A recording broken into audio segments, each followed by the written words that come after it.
partir de la tradition orale de l'île de Pâques et des rapports des premiers explorateurs et des premières missions ethnologiques et archéologiques sur l'île, nous allons tenter de cerner la signification de ces objets de tapas.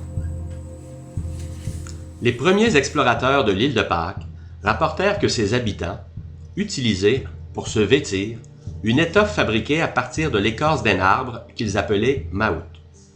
Au fil des expéditions, on apprit par la suite que les Pasquans employaient cette écorce de maout pour bien d'autres utilisations. Le mode de fabrication de cette étoffe à partir d'écorces battues était le même qu'en d'autres endroits de la Polynésie, où le nom le plus souvent utilisé est tapa. Par commodité, nous utiliserons aussi ce nom. Comme en témoigne le comte de la Pérouse lors de son escale, les arbres maout étaient rares et de petite taille. Quelques arbustes seulement poussaient à l'abri du vent dans des jardins de forme circulaire, faits de murets de pierre empilés, appelés manavai.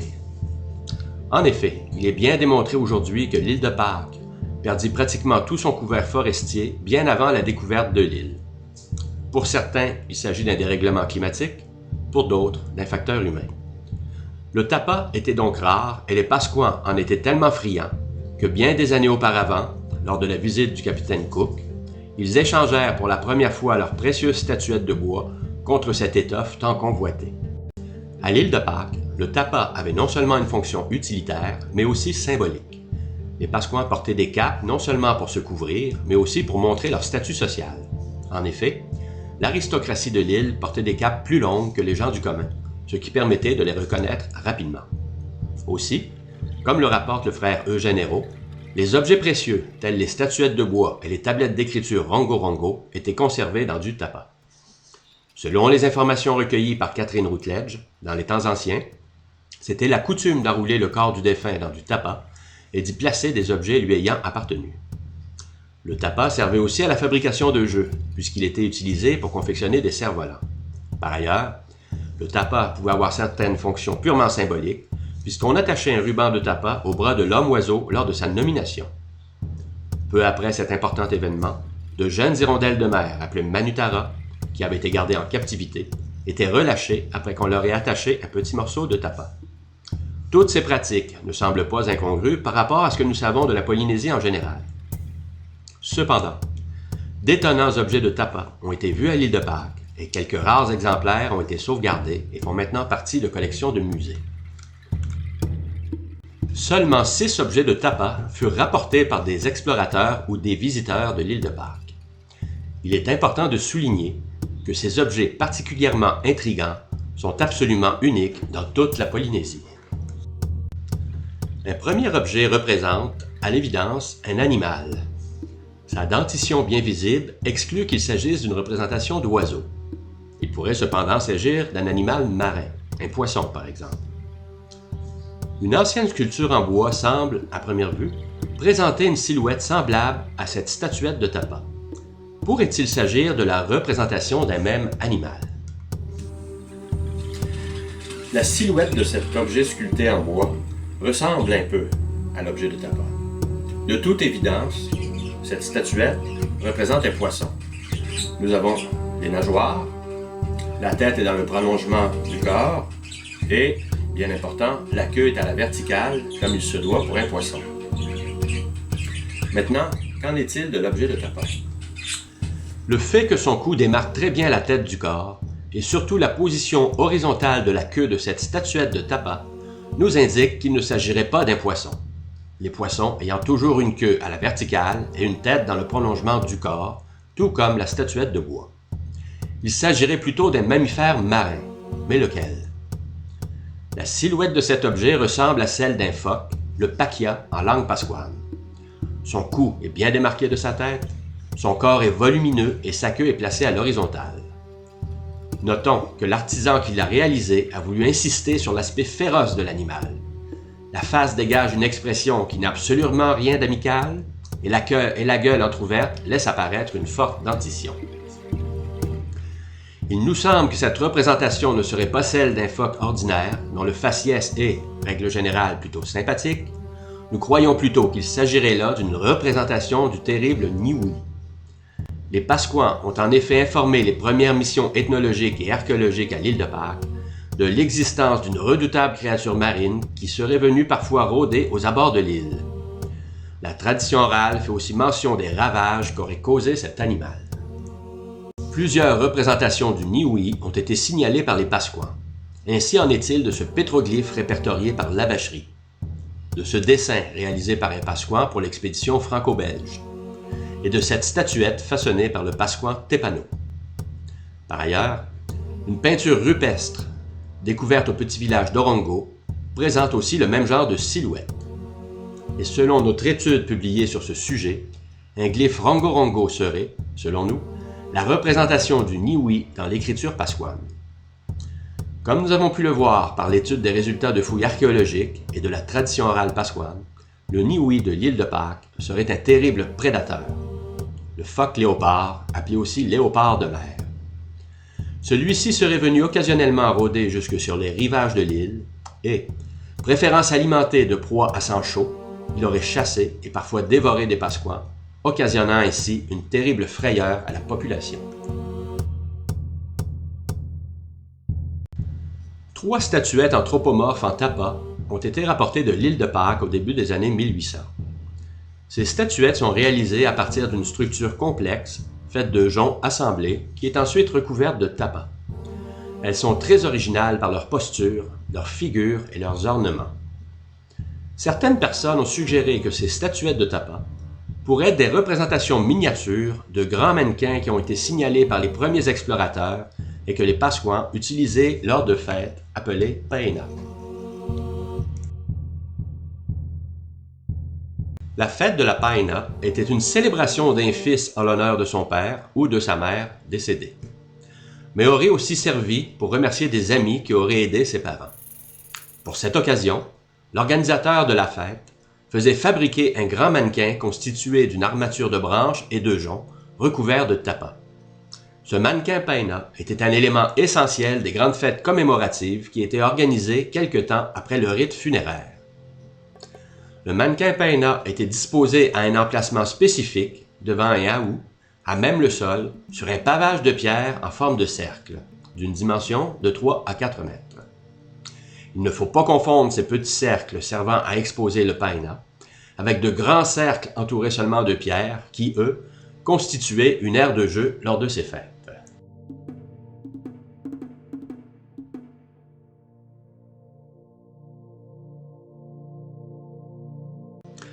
Des descriptions détaillées et précises de la fabrication des mannequins paena ont été obtenues par plusieurs explorateurs subséquents. Dans un premier temps, il s'agissait de dresser des branches formant un cercle. Elles étaient légèrement inclinées vers l'intérieur du cercle afin de former une structure en forme d'entonnoir. De gros anneaux, faits de joncs, étaient fixés à ces poteaux, leur diamètre rapetissé au fur et à mesure que l'on montait dans la structure. Cette structure était ensuite recouverte de tapa. La tête du mannequin, qui avait la forme d'un gros ballon creux, était fabriquée séparément et était ensuite fixée à la structure. Le tout était solidement retenu au sol par 4 solides cordes afin que le mannequin reste en place même lors de grands vents.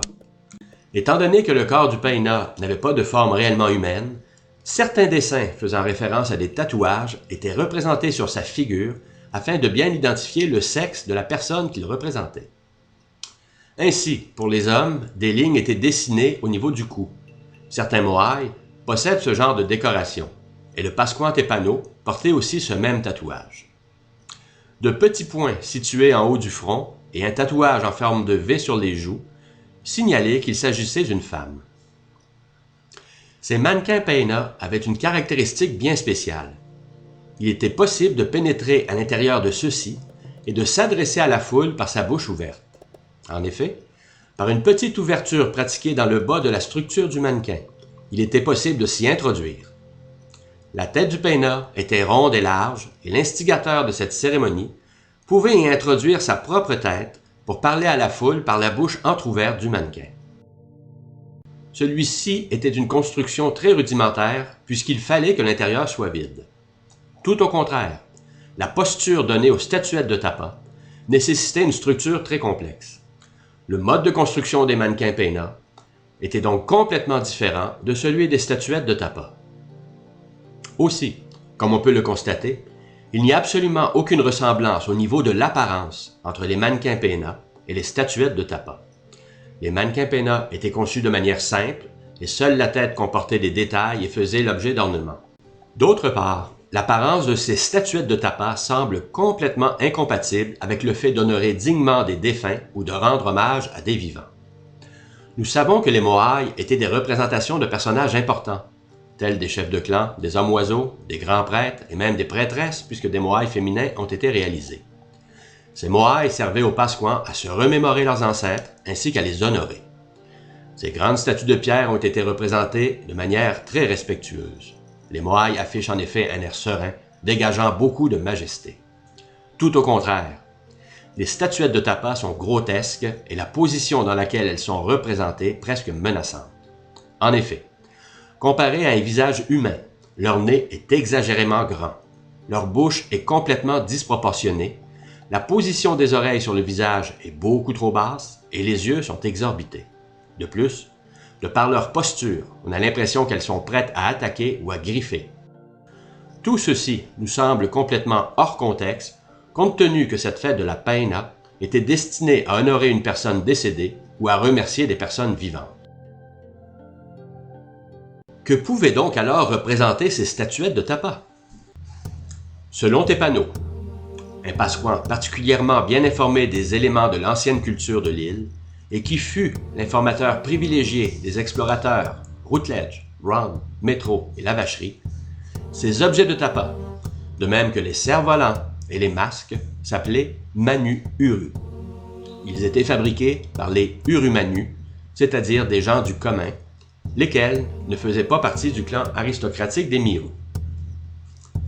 Tépano était formel à l'effet que ces objets de Tapa, qui étaient souvent exposés près de l'entrée des huttes, n'auraient été que des objets amusants, lesquels n'avaient rien à voir avec le sacré et n'étaient pas non plus investis de pouvoir magique. Nous savons par la tradition orale que le travail de la pierre était l'œuvre de spécialistes reconnus.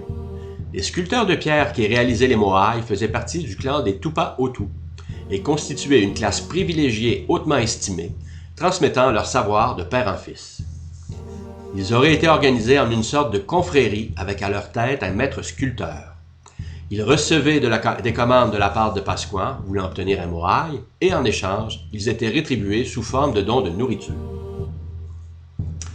Contrairement au Tapa, la pierre, et dans une moindre mesure le bois, était beaucoup plus difficile à travailler et ne permettait pas l'erreur, puisqu'un morceau brisé ou enlevé en trop rendait la sculpture inutilisable. Le travail du Tapa nécessitait, bien sûr, certaines habiletés, mais pas autant d'expertise que le travail de la pierre et du bois. Pour cette raison, les gens du commun, constitués surtout de cultivateurs et de pêcheurs, appelés Urumanu, auraient façonné le Tapa, puisqu'il ne s'agissait pas d'un travail réservé aux seuls experts reconnus. La pierre et le bois auraient donc été préférablement choisis pour être investis de fonctions sacrées plutôt que le Tapa. Tépano a fortement insisté auprès de Métro sur le fait que ces objets de Tapa n'avaient aucune signification particulière. Ils servaient uniquement d'ornement pour les huttes et ils pouvaient tout au plus faire peur à des femmes et des enfants. Ces objets de Tapa sont effectivement d'apparence grotesque. Les composantes du visage sont disproportionnées, leur posture avec les bras tendus vers l'avant comportant des mains aux ongles longs ayant d'ailleurs l'apparence de griffes est effectivement menaçante. Soulignons aussi que Tépano a de plus mentionné qu'une statuette de bois, d'apparence fort grotesque d'ailleurs, était aussi un Manu Uru. Il semble donc que certains objets étaient confectionnés par les gens du commun tout simplement pour s'amuser. Ainsi en est-il des cerfs-volants, des statuettes de Tapa, des masques et de certaines statuettes de bois. Tous ces objets d'amusement étaient donc ainsi appelés des Manu Uru. Le dernier objet sur lequel nous nous pencherons est un masque frontal rapporté de l'île de Pâques. L'arrière de cet ornement était constitué d'un bandeau permettant de le fixer à la tête, alors qu'à l'avant était située la partie décorative qui couvrait tout le front. Constitué de bois, de roseaux et de Tapa, cet objet est peint et modelé avec grand soin. Tépano avait en effet informé Métro que les masques étaient un élément culturel très important chez les anciens Pasquans. Métro ne croyait cependant tout simplement pas Tépano à ce sujet, car les masques sont très peu présents dans la tradition polynésienne. Pourtant, Tepano était formel sur l'utilisation des masques. Il a même guidé la vacherie afin de réaliser un croquis de Pasqua masqué lors d'une fête traditionnelle qui aurait eu lieu chez lui par le passé. L'information qu'a fournie Tepano n'est pas un cas unique, car une photographie prise bien des années auparavant montre de nombreux Pasquans masqués. Aussi, selon les informations recueillies par un autre explorateur, les Pasquans mettaient parfois des masques de maout qui imitaient entre autres les animaux qu'ils craignaient ou qu'ils admiraient. Ces masques auraient été utilisés lors de danses ordinaires. On peut cependant se poser la question, est-ce qu'il ne s'agirait pas là tout simplement d'amusements récents qui n'auraient rien à voir avec la culture ancestrale des Pasquans? La vacherie, qui a répertorié et dessiné la presque totalité des pétroglyphes de l'île de Pâques, a souligné qu'un certain nombre d'entre eux lui faisaient penser à des masques. Ainsi en est-il de ce pétroglyphe en particulier qui a été rehaussé de couleur blanche avant d'être photographié. Celui-ci rappelle d'ailleurs la représentation des deux yeux attribués au dieu Makemake. Plusieurs autres pétroglyphes semblent aussi représenter des masques. La vacherie va même jusqu'à mentionner que dans certains cas, il s'agirait de masques représentant des animaux. Dans une grotte de l'îlot Motunui, où se rendaient les concurrents lors du rite de l'homme-oiseau, une paroi sculptée pourrait aussi représenter un masque rehaussé de couleur. La vacherie a aussi souligné qu'un des pétroglyphes d'Orongo est particulièrement étonnant car il semble posséder deux visages. Les Pasquans lui avaient mentionné qu'il s'agissait d'une représentation du dieu Makemake. La vacherie considérait qu'il s'agissait là du plus important des pétroglyphes et que ce n'est pas par hasard que celui-ci occupait une position centrale à Orongo où avait lieu la nomination de l'homme-oiseau. Il s'agirait, selon lui, d'un des plus anciens pétroglyphes sur l'île et même d'une image à caractère religieux, en quelque sorte l'âme de tout le cérémonial dont Orongo était le centre. Curieusement, plusieurs anciennes statuettes de l'île de Pâques représentant l'homme-oiseau comportent aussi cette particularité très spéciale. Il est en effet bien visible que ces statuettes possèdent deux visages différents, un visage représentant une tête d'oiseau et un autre visage représentant une tête humaine. Ainsi, sur cette statuette, il est clairement visible que le bec d'oiseau est surmonté d'un visage humain. Celui-ci est bien découpé, tout comme s'il s'agissait d'un masque.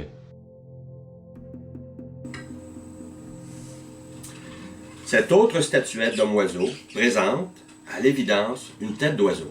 Cependant, le sculpteur qui a réalisé cette œuvre a délibérément représenté une tête humaine si on regarde la statuette vue du dessus. Nous avons donc une double représentation, oiseau et humain.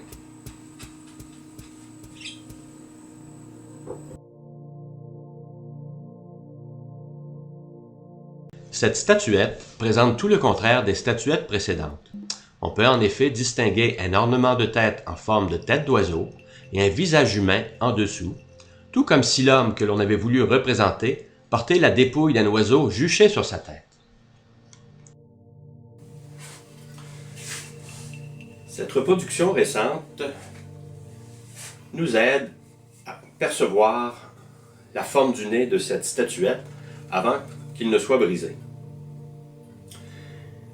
On voit très bien que nous avons affaire à une parure d'oiseau juchée sur une tête humaine. La tête humaine est un petit peu burlesque. Le nez est démesurément grand, ainsi que la bouche et le menton. D'un côté, il semble y avoir une petite oreille, mal dessinée, et de l'autre, quelque chose, une oreille exagérément longue. Est-ce que le Pasquan qui a fait l'original de cette statue voulait faire quelque chose de vraiment burlesque à propos de l'homme-oiseau, ou avait-il une toute autre idée? Curieusement, on s'aperçoit que ce qu'on peut prendre pour une grande oreille ressemblerait plutôt à un pli, et que d'autres plis sont présents sur le côté du cou et à l'arrière du cou. Se pourrait-il qu'on ait affaire à un masque? Non seulement un masque d'oiseau, mais aussi un masque représentant un humain, mais de façon burlesque à ce moment-là. Et ce masque, si tel est le cas, ne pourrait être qu'en tapa, étant donné que c'est la seule étoffe qui était disponible à l'époque sur l'île.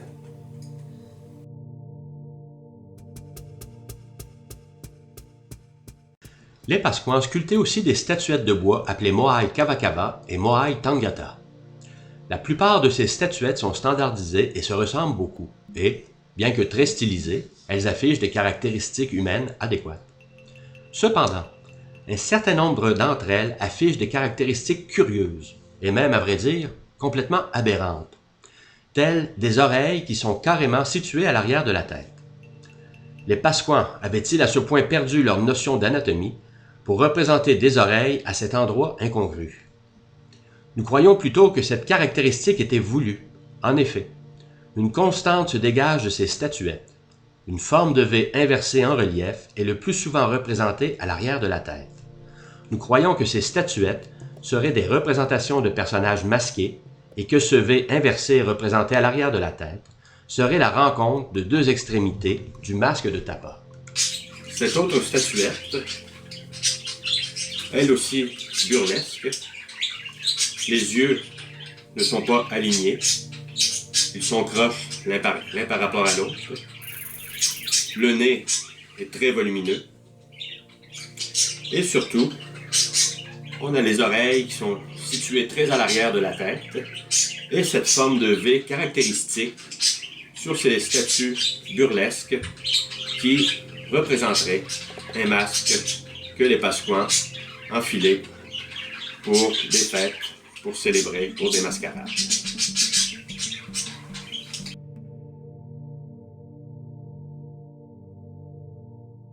Les Pasquans ont sculpté les Moai, des grandes statues de pierre très stylisées.